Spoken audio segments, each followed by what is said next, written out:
ഈശോ മിശിഹായ്ക്ക് സ്തുതിയായിരിക്കട്ടെ. പ്രിയപ്പെട്ട ജോസഫ് അച്ഛൻ, ഇവിടെ സന്നിഹിതരായിരിക്കുന്ന പ്രിയപ്പെട്ട വൈദിക സഹോദരങ്ങളെ, പ്രിയപ്പെട്ട സിസ്റ്റേഴ്സ്, സ്നേഹമുള്ള മാതാപിതാക്കളെ, സഹോദരന്മാരെ, സഹോദരിമാരെ, വാത്സല്യമുള്ള കുഞ്ഞുങ്ങളെ, പരിശുദ്ധ ദൈവമാതാവിൻ്റെ അനുഗ്രഹീതമായ മധ്യസ്ഥതയിൽ ലോകസമാധാനത്തിനു വേണ്ടി പ്രാർത്ഥിക്കുന്നതിന് ഇവിടെ പരിശുദ്ധ പിതാവ് ലയോ 14 മാർപ്പാപ്പ തിരുമേനിയുടെ കൽപ്പന പ്രകാരം ഈ ബസിലിക്ക ദേവാലയത്തിൽ, കൃപാസന ദേവാലയത്തിൽ നിന്ന് തീർത്ഥാടകരായി ഇവിടെ എത്തി പ്രാർത്ഥിക്കുന്ന ഈ സമയം നിങ്ങളെല്ലാവരെയും ഓർത്ത് ദൈവത്തെ സ്തുതിക്കുന്നു, അവിടുത്തോട് നന്ദി പറയുന്നു. നിങ്ങളെല്ലാവരെയും പരിശുദ്ധ ത്രിത്വത്തിൻ്റെ നാമത്തിൽ, പിതാവും പുത്രനും പരിശുദ്ധ റൂഹായുമായ ത്രിയേക ദൈവത്തിൻ്റെ അനുഗ്രഹങ്ങളും വാത്സല്യവും നിങ്ങളുടെ കൂടെ ഉണ്ടാകട്ടെ എന്ന് ആദ്യമേ പ്രാർത്ഥിക്കുന്നു, അനുഗ്രഹങ്ങൾ നേരുന്നു. പ്രിയപ്പെട്ട ജോസഫ് അച്ഛൻ എന്നെ ഇവിടെ സ്വാഗതം ചെയ്തു.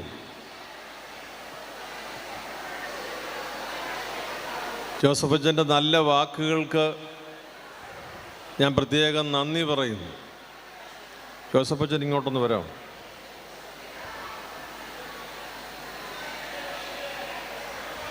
ഇനി ഞങ്ങളെ രണ്ടുപേരെയും കൂടെ നിങ്ങളൊന്ന് നോക്കണം. അച്ഛനും ഞാനും സഹപാഠികളാണ്.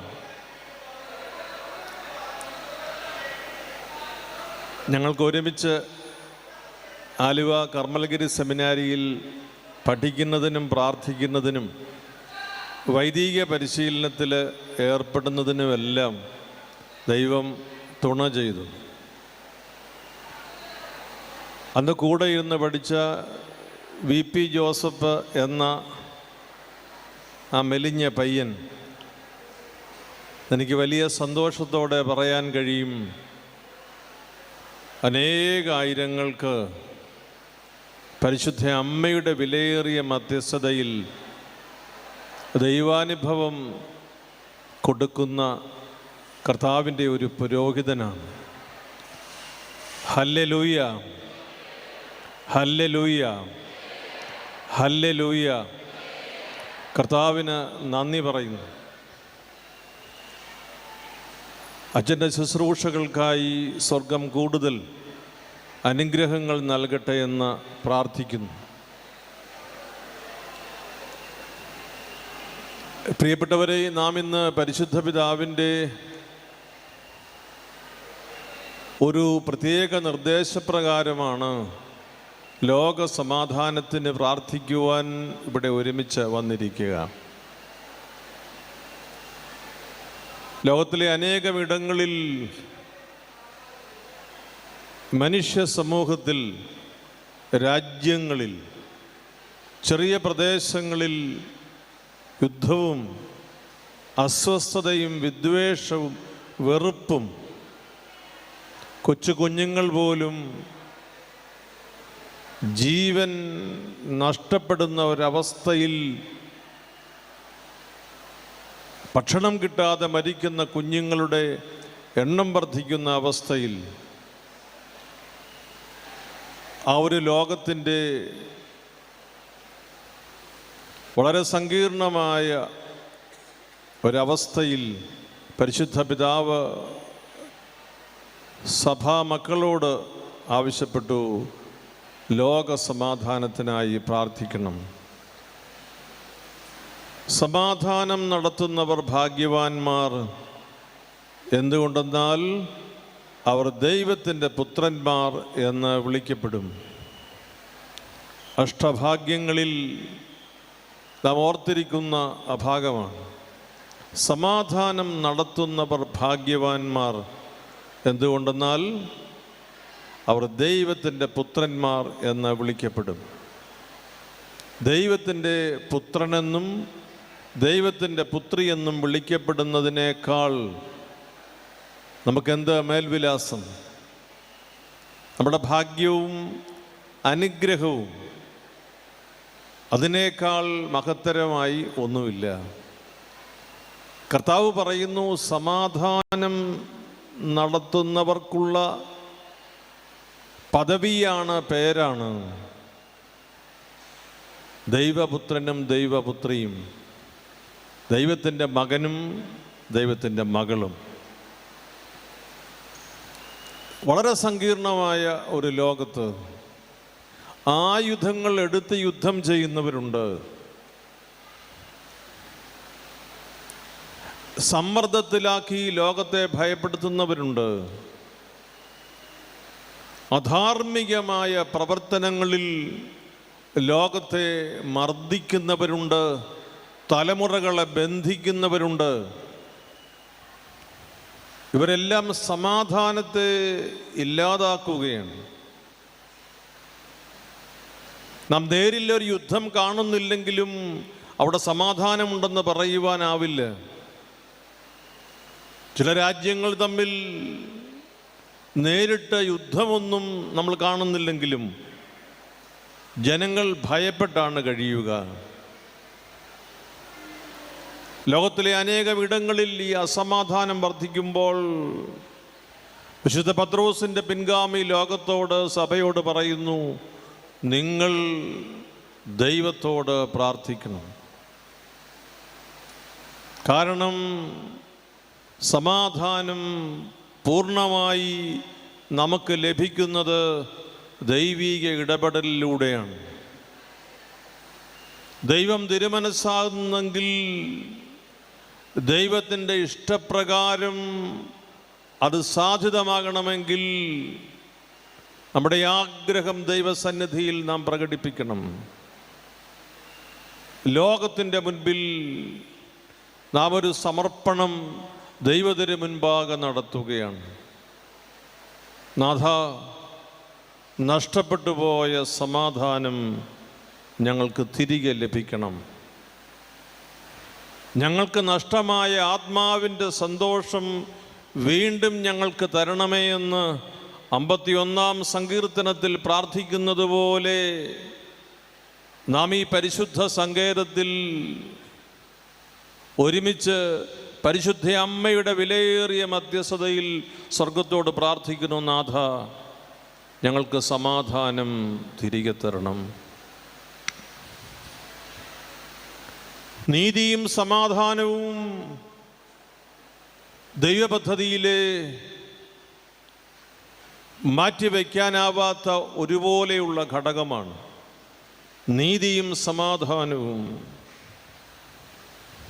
നീതി ഇല്ലാതെ സമാധാനം ലഭിക്കുകയില്ല. എന്താണ് ഈ നീതി? നമ്മൾ ജസ്റ്റിസ് എന്ന് പറയും. നീതിക്ക് കാലതാമസം ഉണ്ടാകാൻ പാടില്ല എന്ന് നമ്മൾ പഠിക്കും. കാരണം നീതിക്ക് കാലതാമസം വന്നാൽ അവിടെ സമാധാനം മുറിഞ്ഞു പോകും, ഇല്ലാതാകും. നീതി ദൈവത്തിനുള്ളത് ദൈവത്തിനും മനുഷ്യർക്കുള്ളത് മനുഷ്യർക്കും കൊടുക്കുന്നതാണ് അതിൻ്റെ നീതി. ദൈവത്തെ മറന്നുകൊണ്ട് നീതി സംസ്ഥാപിക്കുവാൻ കഴിയുകയില്ല. ദൈവത്തെ മറന്നുകൊണ്ട് സമാധാനം പുനഃസ്ഥാപിക്കുവാൻ ലോകത്തിന് കഴിയില്ല. അത് ദൈവത്തിൻ്റെ രാജ്യത്തിൻ്റെ അടയാളമാണ് സമാധാനവും നീതിയും. ദൈവ തിരുമനസ്സിന് പൂർണ്ണമായി വിധേയപ്പെടുന്ന മനസ്സിലും സ്ഥലങ്ങളിലും സമാധാനം സംസ്ഥാപിതമാകും. പരിശുദ്ധ അമ്മയുടെ അടുക്കൽ ഗബ്രിയേൽ ദൂതൻ അവിശ്വസനീയമായ ഒരു വാക്കുമായി വരികയാണ്. പരിശുദ്ധാത്മാവ് നിന്റെ മേൽ വരും, നീ ദൈവപുത്രനെ പ്രസവിക്കും, ദൈവത്തിൻ്റെ അമ്മയാകാൻ പോകുന്നു. അമ്മ പറഞ്ഞ് എനിക്കിത് മനസ്സിലാകുന്നില്ല, ഞാൻ പുരുഷനെ അറിയുന്നില്ല, വിവാഹബന്ധത്തിൽ ഏർപ്പെട്ടിട്ടില്ല, ഇതെങ്ങനെ സംഭവിക്കും? സംഭവിക്കാൻ സാധ്യതയില്ല. മനുഷ്യ സഹജമായ മറുപടിയാണ്. അപ്പോൾ ഗബ്രിയേൽ ദൂതൻ പരിശുദ്ധ അമ്മയോട് പറഞ്ഞ ഒരു കാര്യം, പരിശുദ്ധാത്മാവ് നിന്റെ മേൽ വരും, അത്യുന്നതൻ്റെ ശക്തി നിന്റെ മേൽ ആവസിക്കും, ആകയാൽ നിന്നിൽ നിന്ന് ജനിക്കുന്ന ശിശു പരിശുദ്ധൻ, ദൈവപുത്രൻ എന്ന് വിളിക്കപ്പെടും. അമ്മ ഇരു കൈകളും നീട്ടി ഗബ്രിയേൽ ദൂതൻ വഴി ദൈവപിതാവിനോട് പറഞ്ഞു, ഇതാ ഞാൻ കർത്താവിൻ്റെ ദാസി, നിന്റെ ഇഷ്ടം എന്നിൽ നിറവേറട്ടെ. മനസ്സാകെ അസ്വസ്ഥമായിരുന്ന കന്യകമറിയം ദൂതൻ്റെ വാക്ക് കേട്ട് അസ്വസ്ഥമായ അവളുടെ മനസ്സ് പൊടുന്നനവെ ശാന്തമാവുകയും ഒരിക്കലും മാറ്റിപ്പറയാത്ത ഒരു ജീവിതക്രമത്തിലേക്ക് പ്രവേശിക്കുകയുമായിരുന്നു. ഈ അമ്മയെ നാം പിന്നീട് കാണുമ്പോൾ ദൂതനെ, ഗബ്രിയേലിനെ മുൻപ് കണ്ട ഒരു ഭാവമല്ല, പൂർണ്ണമായി ദൈവത്തിന് വിട്ടുകൊടുത്ത അമ്മയുടെ ഒരു ചിത്രമാണ്. അത് കാനായിലെ കല്യാണ വിരുന്നിലും ക്രൂശിൻ്റെ ചുവട്ടിലും ഗോകുൽത്തായിലേക്കുള്ള യാത്രയിലും ശിഷ്യന്മാർ പരിഭ്രാന്തരായി നടന്നപ്പോഴും അമ്മയ്ക്ക് സമാധാനമായിരുന്നു. കാരണം സമാധാനത്തിൻ്റെ ഉറവിടം അമ്മ കണ്ടെത്തി. സമാധാനത്തിൻ്റെ മർമ്മം തിരിച്ചറിയുന്നതിന് അമ്മയ്ക്ക് കഴിഞ്ഞു. കർത്താവിൽ നിന്നാണ് സമാധാനം, കർത്താവാണ് സമാധാനം തരുന്നത്. പൂർണ്ണമായും അവിടുത്തെ പക്കൽ അഭയപ്പെടുക എന്നത് അമ്മ തിരിച്ചറിഞ്ഞു. അമ്മ പറഞ്ഞത് ഒരിക്കലും മാറ്റി പറഞ്ഞില്ല. ദൈവത്തിൻ്റെ അമ്മയാകാൻ വിളിക്കപ്പെടുന്നു, ദൈവപുത്രൻ നിന്നിൽ നിന്ന് ജനിക്കുവാൻ പോകുന്നു എന്ന് പറഞ്ഞപ്പോൾ അമ്മ പറഞ്ഞ ഉത്തരം, തൻ്റെ കൺമുമ്പിൽ തൻ്റെ ഏകജാതൻ, തൻ്റെ പ്രിയ മകൻ കർത്താവായ യേശു ക്രിസ്തു പിടഞ്ഞു മരിക്കുമ്പോഴും അമ്മ പറഞ്ഞു, ഞാൻ കർത്താവിൻ്റെ ദാസി, നിൻ്റെ ഇഷ്ടം എന്നിൽ നിറവേറട്ടെ. നമ്മൾ പരിശുദ്ധ അമ്മയെ വിളിക്കുന്നത് സമാധാനരാജ്ഞി എന്നാണ്. സമാധാനരാജ്ഞിയുടെ അനുഗ്രഹീതമായ നാമം വിളിച്ചപേക്ഷിച്ച് പ്രാർത്ഥിക്കുന്ന കോടാനുകോടി ജനങ്ങൾ ലോകത്തിലുണ്ട്. അമ്മേ മാതാവേ, അമ്മ സമാധാനത്തിനായി പ്രാർത്ഥിക്കണമേ. മലങ്കര സഭയിലുള്ള ഏക ബസിലിക്ക അത് തിരുവനന്തപുരത്താണ്. ആ ബസിലിക്കയുടെ പേര് സമാധാനരാജ്ഞി ബസിലിക്ക എന്നാണ്. സമാധാനത്തിൻ്റെ ദൈവസന്നിധിയിലെ ഏറ്റവും ശക്തമായ ശബ്ദം പരിശുദ്ധ അമ്മയുടേതാണ്. കൈ ഉയർത്തിയൊന്ന് പറയാം, ഹല്ലേലൂയ, ഹല്ലേലൂയ, ഹല്ലേലൂയ. കർത്താവിന് മഹത്വം കൊടുക്കുന്ന, കർത്താവിൻ്റെ നീതിയെ അന്വേഷിക്കുന്ന, പ്രഘോഷിക്കുന്ന, കർത്താവിൻ്റെ നീതിക്കും സമാധാനത്തിനും വേണ്ടി ജീവിതം മാറ്റിവെച്ചിരിക്കുന്നവർക്ക് മാറ്റമില്ലാത്ത അടയാളമായി പരിശുദ്ധ അമ്മയുടെ ജീവിതം നിൽക്കുകയാണ്. പറഞ്ഞത് മാറ്റി പറയാത്ത അമ്മ. കൃപാസനത്തിലെ മാതാവിനെ തേടി നിങ്ങൾ വന്ന് പ്രാർത്ഥിക്കുന്നവരാണ്. ദൈവത്തിൻ്റെ കൃപയെ പൂർണ്ണമായി സ്വീകരിച്ച് ഉറപ്പിച്ചവളാണ് പരിശുദ്ധ അമ്മ. വിട്ടുപിരിയാതെ കൃപയിൽ നിന്നവളാണ്. അവിടുന്ന് പറഞ്ഞത് മുഴുവൻ പൂർത്തിയാകുമെന്ന് വിശ്വസിച്ചവളാണ് മറിയം. കർത്താവ് പറഞ്ഞത് മുഴുവൻ നിവൃത്തിയാകുമെന്ന് വിശ്വസിച്ചത് കൊണ്ട് അവളെ വിളിക്കുന്ന മറ്റൊരു പേര് ഭാഗ്യവതി എന്നാണ്. ഭാഗ്യവതിയായ മറിയം, സമാധാന രാജ്ഞിയായ മറിയം. ഈ അമ്മ ലോകസമാധാനത്തിനു വേണ്ടി പ്രാർത്ഥിക്കട്ടെ. അമ്മയോട് നമുക്ക് മാധ്യസ്ഥം തേടാം. നമ്മുടെ കുടുംബങ്ങളിൽ, നമ്മുടെ ദേശത്ത്, നമ്മുടെ പള്ളികളിൽ, നമ്മുടെ പൊതുസമൂഹത്തിൽ, നമ്മുടെ സഭയിൽ, ദൈവരാജ്യത്തിൽ മുഴുവൻ ദൈവത്തിൻ്റെ സമാധാനം നിറയുവാൻ നമുക്ക് പ്രാർത്ഥിക്കാം. തങ്ങളുടേതല്ലാത്ത കാരണം കൊണ്ട്, തങ്ങൾ മനസ്സുകൊണ്ടുപോലും നിരൂപിക്കാത്ത കാരണം കൊണ്ട് ജീവൻ എടുക്കപ്പെടുന്ന ആയിരക്കണക്കിന് കുഞ്ഞുങ്ങൾ, ഒരു നേരത്തെ ഭക്ഷണം കിട്ടാതെ ജീവിതത്തിൽ മരണപ്പെടുന്ന കുഞ്ഞുങ്ങൾ ലോകത്തിൻ്റെ തെരുവീഥികളിൽ നമ്മൾ ഈ ദേവാലയത്തിലായിരിക്കുമ്പോഴും ഉണ്ട് എന്ന വസ്തുത നാം ഓർക്കുക. ജ്ഞാനത്തിൻ്റെ പുസ്തകത്തിൽ ദൈവമായ കർത്താവ് അരുളി ചെയ്യുന്നു, അധർമ്മിയെയും അധർമ്മത്തെയും ഞാൻ വെറുക്കുന്നു. അധർമ്മത്തെ മാത്രമല്ല, അധർമ്മിയെയും വെറുക്കുന്ന ദൈവം. എന്നാൽ നീതി തഴച്ചു വളരുന്നത് സന്തോഷിക്കുന്ന ഒരു ദൈവത്തിൻ്റെ കരം പിടിച്ചാണ് നാം മുന്നോട്ട് പോവുക. അമ്മ അതാണ് ചെയ്തത്.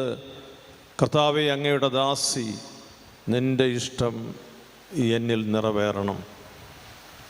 മനസ്സസ്വസ്ഥമായ ശിഷ്യന്മാരും പരിചാരകരും അമ്മയോട് കാനായിലെ കല്യാണ വിരുന്ന് ചോദിച്ചു, ഞങ്ങൾ എന്ത് ചെയ്യണം? വീട്ടുകാരൻ അപമാനിതനാകാൻ പോകുന്നു. അമ്മയ്ക്ക് ഒരേ ഒരു മറുപടിയേ ഉണ്ടായിരുന്നുള്ളൂ. എന്ത്? അവൻ പറയുന്നത് പോലെ ചെയ്യുക. കർത്താവ് പറയുന്നത് പോലെ ചെയ്താൽ മതി. അമ്മ പറഞ്ഞത് ഒരു കല്യാണ വിരുന്നിലെ ഒരു പാനീയത്തെക്കുറിച്ച് മാത്രമാണെന്ന് നാം പരിമിതമായി ചിന്തിക്കരുതേ. അമ്മ പറഞ്ഞത് ജീവിതത്തിൽ ഏത് പ്രതിസന്ധി വന്നാലും, ഏത് കുറവ് വന്നാലും നിങ്ങൾ ചെല്ലേണ്ടത് കർത്താവിൻ്റെ അടുക്കലാണ്. അവിടുന്ന് പറയും എന്തു ചെയ്യണമെന്ന്. അവിടുന്ന് പറയുന്നത് അതുപോലെ ചെയ്താൽ നിങ്ങൾക്ക് ജീവിതത്തിൽ ഉറപ്പോടെ മുൻപോട്ട് പോകാം. സമാധാനം രാജ്യങ്ങളുടെ പ്രശ്നമല്ല, മനസ്സിൻ്റെ ആവശ്യമാണ്. യുദ്ധം തുടങ്ങുന്നതും അവസാനിക്കുന്നതും എവിടാ? നമ്മൾ വിചാരിക്കും അതിർത്തി പ്രദേശത്താണെന്ന്. ആണോ? ആണോ? അല്ല. എവിടെയാ യുദ്ധം ആരംഭിക്കുന്നത്? എവിടാ യുദ്ധം ആരംഭിക്കുന്നത്? മനസ്സിലാണ്. യുദ്ധം ആരംഭിക്കുന്നത് മനസ്സിലാണ്. യുദ്ധം അവസാനിക്കുന്നതോ അത് മനസ്സിലാണ്. ദൈവ മനസ്സിന് വിധേയപ്പെടുമ്പോൾ അപജയങ്ങൾക്ക് അറുതിയുണ്ടാകും. പരിശുദ്ധ അമ്മയുടെ വിലയേറിയ മാധ്യസ്ഥതയിൽ നാം ഈ പരിശുദ്ധ പിതാവിൻ്റെ കയ്യൊപ്പുള്ള ഈ ബസിലിക്ക ദേവാലയത്തിൽ വന്ന് പ്രാർത്ഥിക്കുമ്പോൾ, പ്രിയപ്പെട്ടവരെ, വിശുദ്ധ പത്രോസിൻ്റെ പിൻഗാമിയായ റോമിലെ ലയോ 14 മാർപ്പാപ്പ തിരുമേനിയോട് ചേർന്ന് നമ്മൾ പരിശുദ്ധ അമ്മയുടെ മാധ്യസ്ഥം തേടി പ്രാർത്ഥിക്കുന്നു. അമ്മേ മാതാവേ, ലോകത്തിൽ സമാധാനം വാഴാൻ അമ്മ പ്രാർത്ഥിക്കണമേ. അമ്മേ, ഞങ്ങളെ അനാഥരായി വിട്ടുകളയരുത്. അപേക്ഷിക്കുന്നവരെ ഉപേക്ഷിക്കാത്തവളായ മാതാവേ, അമ്മ ഞങ്ങൾക്ക് വേണ്ടി അപേക്ഷിക്കണമേ. അമ്മ തിരുക്കുമാരനോട് പ്രാർത്ഥിക്കണമേ. അമ്മ ഞങ്ങളെ ചേർത്ത് പിടിക്കണമേ. അമ്മയുടെ നീലയങ്കിക്കുള്ളിൽ ഞങ്ങളെ മറച്ചുകൊള്ളണമേ. അമ്മയുടെ പരിശുദ്ധിയുടെ മറ ഞങ്ങൾക്ക് കോട്ടയായിരിക്കണമേ. അമ്മയോട് മാധ്യസ്ഥം തേടി പ്രാർത്ഥിക്കുമ്പോൾ പ്രിയപ്പെട്ടവരെ നാം ഓർക്കുക, നാം കർത്താവിൻ്റെ അടുത്തേക്ക് നീങ്ങുകയാണ്. ഞാനൊരു പഴയ നിയമത്തിലെ ഒരു സംഭവം കൂടി പറഞ്ഞ് നമ്മുടെ ഇന്നത്തെ ശുശ്രൂഷയുടെ അടുത്ത ഘട്ടത്തിലേക്ക് നമുക്ക് പ്രവേശിക്കാം. ദാനിയേൽ പ്രവാചകൻ്റെ പുസ്തകത്തിൽ 14-ാം അധ്യായത്തിൽ മനോഹരമായ ഒരു ഭാഗമുണ്ട്. ദാനിയേൽ പ്രവാചകൻ്റെ പുസ്തകം 14-ാം അധ്യായം 33-ാമത്തെ വാക്യം മുതലുള്ളത്. നിങ്ങളന്ന് തിരിച്ച് വീട്ടിൽ ചെല്ലുമ്പോൾ ക്ഷീണിച്ചായിരിക്കും ചെല്ലുന്നത്. ഇപ്പം തന്നെ പകുതി ക്ഷീണത്തിലാണ്. ഇങ്ങോട്ട് വരുന്ന കുറച്ച് പേര് തിരിച്ചു പോകുന്നത് ഞാൻ കണ്ടു. രാവിലെ പോലെ നടന്ന് ക്ഷീണമൊക്കെ ഉണ്ട്. പക്ഷേ വീട്ടിൽ ചെന്ന് ഒന്ന് കുളിച്ച് റെഡിയായി കഴിയുമ്പം ആ ക്ഷീണമെല്ലാം പോയി ഉന്മേഷമാകും. കിടക്കാൻ പോകുന്നതിന് മുമ്പ് ഞാൻ ഈ പറഞ്ഞ വേദഭാഗം വായിച്ചിട്ടേ കിടക്കാവൂ. ദാനിയേൽ പ്രവാചകൻ്റെ പുസ്തകത്തിലെ 14-ാം അധ്യായം നിങ്ങൾ ഒന്ന് വായിക്കണം. 33 വരെയുള്ള വാക്യത്തിലെ ആ ഒരു സംഭവത്തിൻ്റെ ചുരുക്കം പറയാം. യൂദയായിൽ ജീവിച്ചിരുന്ന ഹബക്കൂക്ക് പ്രവാചകൻ, ഹബക്കൂക്ക് തൻ്റെ കൃഷിയിടത്തിൽ ജോലി ചെയ്തിരുന്ന, അതായത് കൊയ്ത്തുകാലമാണ്, കൊയ്ത്തിലേർപ്പെട്ടിരുന്ന തൻ്റെ ജോലിക്കാർക്ക് പ്രഭാത ഭക്ഷണവുമായി വയലിലേക്ക് പോവുകയാണ്. അപ്പോൾ കർത്താവിൻ്റെ ഈ പ്രഭാത ഭക്ഷണം പൊടിച്ച് അപ്പം, ഒരു പാത്രത്തിൽ കറി, ഇതുമായി വയലിലേക്ക് പോവുകയാണ്. ഇതൊരു ഭാഗം. മറുഭാഗത്ത് ദാനിയേൽ സിംഹക്കുഴിയിൽ കിടക്കുകയാണ്. ബാബിലോണിൽ 6 സിംഹങ്ങളുണ്ടെന്നാണ് എഴുതിയിരിക്കുന്നത്. എനിക്ക് എണ്ണാനൊന്നും പറ്റിയിട്ടില്ല. എഴുതിയിരിക്കുന്നത് 6 എണ്ണമാണ്. അപ്പോൾ 6 ദിവസമായി ഇതിന് ഭക്ഷണമൊന്നും കൊടുത്തിട്ടില്ല. സാധാരണ അവരുടെ ഭക്ഷണക്രമം 2 മനുഷ്യ ശരീരം, 2 ആടുകൾ. ഇത് കൊടുക്കാതെ ഇരുന്നത് ദാനിയേലിനെ ഈ സിംഹങ്ങളങ്ങ് പെട്ടെന്ന് വിഴുങ്ങുന്നതിന് വേണ്ടിയാണ്. ദാനിയേൽ ഈ സിംഹക്കുഴിയിൽ കിടക്കുന്നു. ഹബക്കൂക്കിനോട് പറയുന്നു, ദൂതൻ പ്രത്യക്ഷപ്പെട്ട്, ഹബക്കൂക്ക് പ്രവാചക, നീ ബാബിലോണിൽ പോയി വിശന്നിരിക്കുന്ന ദാനിയേലിന് ഭക്ഷണം കൊടുക്കണം. കൊയ്ത്തുകാർക്ക് പ്രഭാത ഭക്ഷണം ഒരുക്കിക്കൊണ്ടുപോകുന്ന ഹബക്കൂക്കിന് ഒരു സംശയം. അല്ലയോ പ്രഭു, ബാബിലോൺ എനിക്ക് അറിഞ്ഞുകൂടാ. കൂട്ടത്തിൽ ചേർത്ത് പറഞ്ഞു കാണും, ഈ സിംഹക്കുഴിയെ ഒട്ടും പരിചയമില്ല. അപ്പോൾ പ്രവാചകൻ്റെ മുടിക്ക് തലമുടി പിടിച്ച് പൊക്കി വായുവേഗത്തിൽ ബാബിലോണിൽ ദാനിയേൽ പ്രവാചകൻ കിടന്നിരുന്ന സിംഹക്കുഴിയുടെ നേരെ മുകളിൽ കൊണ്ടെത്തിച്ചു. എന്നിട്ട് അവിടെ എത്തിയപ്പോൾ ഹബക്കൂക്കിന് കാര്യം മനസ്സിലായി. ഹബക്കൂക്ക് വിളിച്ച് താഴേക്ക് പറഞ്ഞു, ദാനിയേൽ, ദാനിയേൽ, ദൈവം നിനക്കായി ഒരുക്കിയിരിക്കുന്ന ഭക്ഷണം കഴിച്ചാലും. ദാനിയേൽ പ്രവാചകൻ മുകളിലേക്ക് നോക്കി, ദൈവമേ, നീ എന്നെ ഓർമ്മിച്ചിരിക്കുന്നുവല്ലോ. Lord, you remembered me. ദൈവമേ, നീ എന്നെ ഓർമ്മിച്ചല്ലോ. ദൈവത്തെ സ്നേഹിക്കുന്നവർക്ക് ദൈവം സ്നേഹിക്കുന്നവർക്ക് മനുഷ്യൻ വിചാരിക്കാത്ത സമയത്തും രീതിയിലും മനുഷ്യൻ നമ്മൾ സ്വപ്നത്തിൽ പോലും കരുതാത്ത ആളുകളിലൂടെയും ദൈവത്തിൻ്റെ വാത്സല്യം എത്തും. ഞാൻ പറഞ്ഞത് കേട്ടവരെന്ന് പറഞ്ഞേ ഹല്ലേലൂയ, ഹല്ലേലൂയ, ഹല്ലേലൂയ. ദൈവം താൻ സ്നേഹിക്കുന്നവർക്ക് തൻ്റെ കരുണയും സ്നേഹവും കരുതലും നൽകുന്നവനാണ്. നമ്മളിന്ന് പ്രാർത്ഥിക്കാൻ വന്നിരിക്കുന്നത് കർത്താവിൻ്റെ കരുണ അപേക്ഷിച്ചുകൊണ്ടാണ്. കർത്താവേ, ലോകത്തിൽ അവിടുത്തെ കരുണ അവിടുന്ന് വർദ്ധിപ്പിക്കണം. ഞങ്ങളിൽ നിന്ന് വിട്ടുപോകുന്ന ഈ സമാധാനം ഞങ്ങൾക്ക് തിരികെ തരണം. ഞങ്ങൾ അമ്മയെ കൂട്ടുപിടിച്ചല്ലോ, അമ്മ ഞങ്ങൾക്ക് വേണ്ടി പ്രാർത്ഥിക്കുമെന്ന് ഉറപ്പാണ്. അമ്മയെ മാതാവേ പ്രാർത്ഥിക്കണമേ. പ്രിയപ്പെട്ടവരെ, നിങ്ങൾ പ്രാർത്ഥിച്ച് തിരിച്ചു പോകുമ്പോൾ ഒരു കാര്യം ഓർക്കുക. വ്യക്തിയായി, പള്ളിയായി, സഭയായി, ദേശമായി, ദൈവമക്കളായി, ദൈവരാജ്യമായി ഈ സമാധാനം സ്ഥാപിക്കുന്നതിന് നമ്മുടെ ഹൃദയവും നമ്മുടെ മനസ്സും നമ്മുടെ ജീവിതവും നാം ഉപയോഗിക്കണം. നമ്മൾ ധാരാളം കേൾക്കുന്ന വാക്കാണ് വർഗീയത, അല്ലേ? ഒരു സമൂഹത്തിന് ബാധിക്കുന്ന രോഗത്തിൻ്റെ പേരാണ് വർഗീയത. ഒരു വ്യക്തിക്ക് തന്നെയാണ് ഈ രോഗം വരുന്നതെങ്കിൽ നമ്മൾ പറയും സ്വാർത്ഥത.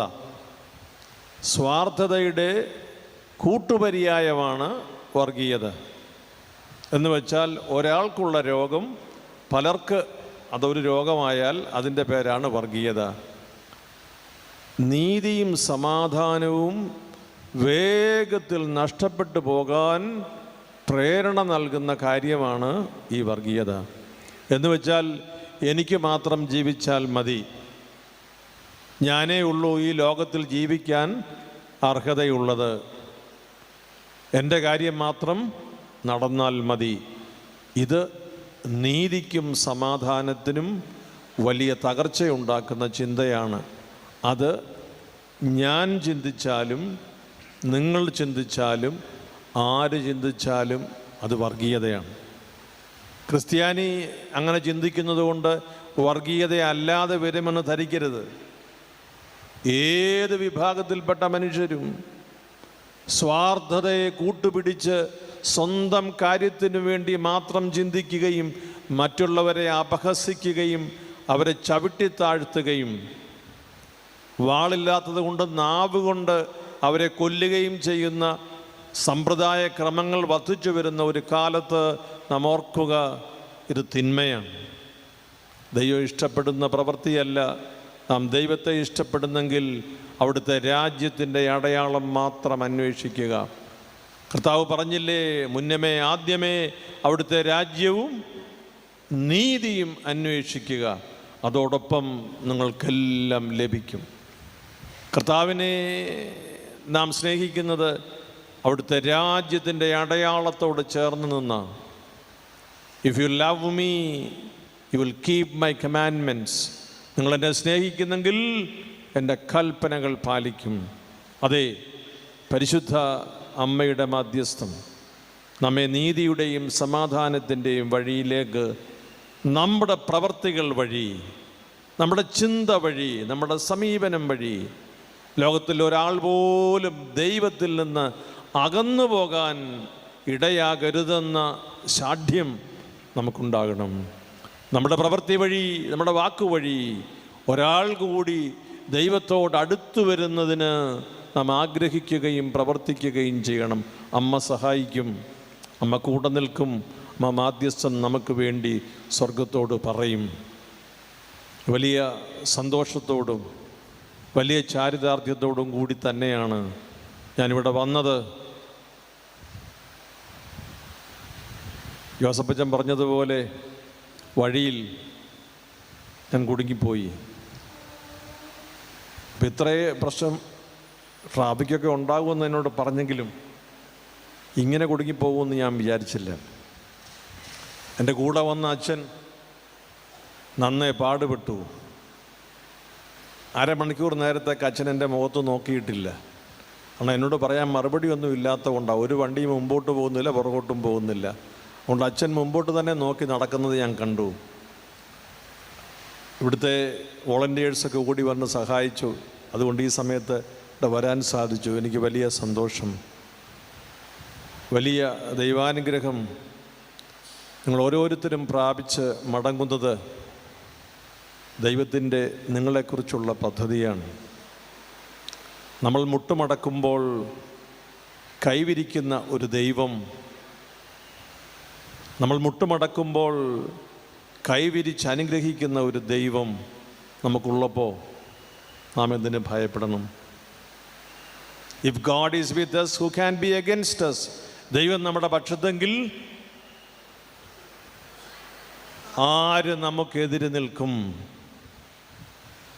ദൈവം നമ്മുടെ പക്ഷത്തെങ്കിൽ ദൈവം നമ്മുടെ പക്ഷത്തുണ്ടാകണമെന്ന് നിരന്തരമായി പഠിപ്പിച്ചു കൊണ്ടിരിക്കുന്ന ഒരു നല്ല പുരോഹിതൻ നമ്മുടെ ജോസഫച്ചൻ തൻ്റെ അനുഗ്രഹീതമായ ശുശ്രൂഷ തുടരട്ടെ.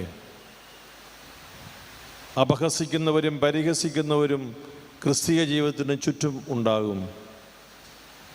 തളർന്നു പോകാതെ ദൈവകരം പിടിച്ച് മുൻപോട്ട് പോവുക. നാം ഉത്തരം കൊടുക്കേണ്ടത് അവിടുത്തെ സന്നിധിയിലാണ്, ലോകത്തിൻ്റെ മുമ്പിലല്ല. ലോകത്തിൻ്റെ മുമ്പിൽ നമുക്കൊരു സാക്ഷ്യം കൊടുക്കാനുണ്ട്. ഉത്തരം കൊടുക്കേണ്ടത് ദൈവത്തിൻ്റെ മുമ്പിലാണ്. നമുക്ക് ഭയപ്പെടേണ്ടതില്ല. നീതിയും സമാധാനവും ദൈവഭയവും മനുഷ്യസ്നേഹവും ഒരുമിച്ച് ചേർന്നാൽ ലോകത്തിൽ ആർക്കും തളർത്തിക്കളയുവാൻ ആവില്ല നമ്മുടെ ജീവിതം. നിങ്ങളെനിക്ക് വേണ്ടി പ്രാർത്ഥിക്കണം. ആരും ഒന്നും പറഞ്ഞില്ല. ഇത്രയും പേരോട് പറഞ്ഞിട്ട് ആരുടെയും ഒരു മറുപടി കിട്ടിയില്ല. ഞങ്ങളുടെ സൺഡേ സ്കൂളിലെ പിള്ളേരാണെങ്കിൽ ചോദിക്കുമ്പോൾ അവർ അലറി വിളിച്ച് പറഞ്ഞതിനെ പ്രാർത്ഥിക്കാമെന്ന്. പ്രാർത്ഥിക്കാം അല്ലേ? പ്രാർത്ഥിക്കാമെന്ന് പള്ളിയിലിരുന്ന് പറഞ്ഞിട്ട് പോയിട്ട് മറന്നു പോകരുത്. ശിക്ഷ ഇരട്ടിയാണ്. പള്ളിയിലിരുന്ന് പറഞ്ഞെന്നുള്ളത് പ്രാർത്ഥിക്കാതെ പോകുന്നു. പ്രാർത്ഥിക്കുമല്ലേ? ആ പ്രാർത്ഥിക്കുമ്പോൾ നിങ്ങൾ പ്രത്യേക നിയോഗമൊന്നും വെക്കണ്ട. തിരുമേനിക്കൊരു വയസ്സ് കുറയ്ക്കണേ, രോഗമൊന്നും ഉണ്ടാകരുത്, അതൊന്നുമല്ല പ്രധാനപ്പെട്ട വിഷയം. നിങ്ങളിത് പ്രാർത്ഥിച്ചാൽ മതി. ദൈവമേ, ഞങ്ങളോട് ഇന്ന് വന്ന് പറഞ്ഞ ഈ പിതാവിന് പരിശുദ്ധ അമ്മയുടെ പ്രത്യേക കാവൽ, സംരക്ഷണം, പരിശുദ്ധാത്മാവിൻ്റെ വെളിച്ചം അങ്ങ് ഇഷ്ടപ്പെടുന്നിടത്തോളം കാലം, അത് ആയുസ് എത്രയായാലും അത് കൊടുക്കണേ എന്ന് പ്രാർത്ഥിച്ചാൽ മതി. കേട്ടോ ഇല്ലയോ? കേട്ടു. ഒരിക്കൽ കൂടി പ്രിയപ്പെട്ട ജോസഫ് അച്ഛനോട് ഞാൻ നന്ദി പറയും. പഠിച്ചുകൊണ്ടിരിക്കുമ്പോൾ ഞാൻ പറയട്ടെ, പറഞ്ഞ് എന്തു വേണമെങ്കിലും പറഞ്ഞോളാം. പഠിച്ചുകൊണ്ടിരിക്കുമ്പം ഒറ്റയ്ക്ക് ഇങ്ങനെ മാറി ചെറിയൊരു മൂളിപ്പാട്ടൊക്കെ പാടി ഇങ്ങനെ പോകുന്ന കണ്ടിട്ടുണ്ട്. മാറി നിന്ന് പഠിച്ചുകൊണ്ടിരിക്കുമ്പം അതിരാവിലെ വെള്ളത്തിൽ പോയി നിന്ന് കടലിൽ പ്രാർത്ഥിച്ച കാര്യമൊക്കെ പറഞ്ഞിട്ടുണ്ട്. അതൊക്കെ വലിയൊരു സന്തോഷമുള്ള കാര്യമായിരുന്നു. അപ്പം ഞാൻ ഓർത്തിട്ടുണ്ട്, ഈ പുള്ളിക്ക് എന്തോ പറ്റി ഇതൊക്കെ പറയുമ്പോൾ വ്യത്യസ്തമായ ഒരു ദൈവാനുഭവത്തിൻ്റെ വഴിയിലൂടെ ഞാൻ പരിചയപ്പെട്ട നാൾ മുതൽ നടക്കുന്ന ഒരു വൈദിക വിദ്യാർത്ഥിയായിരുന്നു. ഇപ്പോൾ അതിൻ്റെ ഒരു ദൈവനിശ്ചയത്തിൽ വേറൊരു വഴിയിൽ. അച്ഛൻ്റെ ശുശ്രൂഷകളെ ദൈവം സമൃദ്ധമായി അനുഗ്രഹിക്കട്ടെ. എത്ര മനുഷ്യർക്കാണ് ദൈവാനുഭവം കൊടുക്കാൻ ദൈവം ഓരോരുത്തരെ ഉപയോഗിക്കുക. ഈ ഒരു കാര്യത്തിൽ പ്രിയപ്പെട്ട ജോസഫ് അച്ഛനെ ഓർത്ത് ഞാൻ ദൈവത്തോട് നന്ദി പറയും.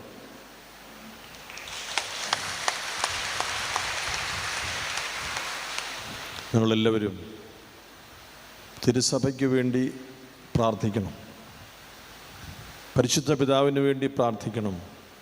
തിരുസഭയ്ക്ക് വേണ്ടി പ്രാർത്ഥിക്കുന്നത് ലോകത്തിൽ ഒരു വിളക്കായി നിൽക്കാനാണ്. നമ്മുടെ ചെറിയ ചെറിയ പ്രതിസന്ധികളൊക്കെ കണ്ട് നിരാശപ്പെട്ടു പോകരുത്. ഇത് അവൻ്റെ സഭയാണ്, അവിടുത്തെ സഭയാണ്. നരക കവാടങ്ങൾ അതിനെതിരെ പ്രബലപ്പെടുകയില്ല എന്ന് കർത്താവ് പറഞ്ഞ സഭയാണ്. സഭയ്ക്ക് വേണ്ടി പ്രാർത്ഥിക്കണം. ഈ സഭ യുഗാന്ത്യം വരെ നമുക്ക് അടയാളമായും പ്രകാശമായും നമ്മുടെ മുൻപിലുണ്ടാകണം. വചനകൂടാരമായി നമ്മുടെ മുമ്പിലുണ്ടാകണം. അപ്പം സൂക്ഷിക്കുന്ന പേടകമായി മധ്യേ ഉണ്ടാകണം.